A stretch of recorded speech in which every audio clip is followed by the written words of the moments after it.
போக்குவரத்து போலீசாரிடம் ஆபாச செய்கை காண்பித்து மது போதையில் ரகளையில் ஈடுபட்ட நபர் போலீசாரால் கைது செய்யப்பட்டார்.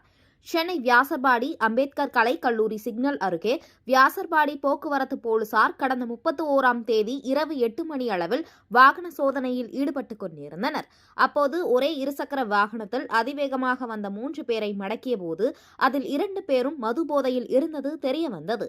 நம்பர் பிளேட் இல்லாத வாகனம் என்பதால் போலீசார் ஆவணங்களை கேட்டபோது அவர்கள் குடிபோதையில் தகராறில் ஈடுபட்டுள்ளனர். இதனையடுத்து போலீசார் வாகனத்தை பறிமுதல் செய்து பெயர் முகவரி கேட்டபோது குடிபோதையில் வாகனம் ஓட்டி வந்த நபர் பெண் போக்குவரத்து போலீசாரை தகாத வார்த்தைகளால் திட்டி ஆபாச செய்கை காண்பித்தார். இதனையடுத்து போலீசார் அவருக்கு டிடி சோதனை செய்தபோது அவர் போலீசாரை தகாத வார்த்தைகளால் திட்டிவிட்டு இருசக்கர வாகனத்தை நீங்களே வைத்துக் கொள்ளுங்கள் என்று கூறிவிட்டு அங்கிருந்து சென்றுவிட்டார். தொடர்ந்து வியாசர்பாடி போக்குவரத்து போலீசார் வாகனத்தை பறிமுதல் செய்து மது போதையில் போலீசாரை தகாத வார்த்தைகளால் திட்டிய நபர்கள் யார் என்பது குறித்து விசாரணை நடத்தினர். மேலும் இதுகுறித்து எம்கேபி நகர் காவல் நிலையத்தில் புகார் அளித்தனர்.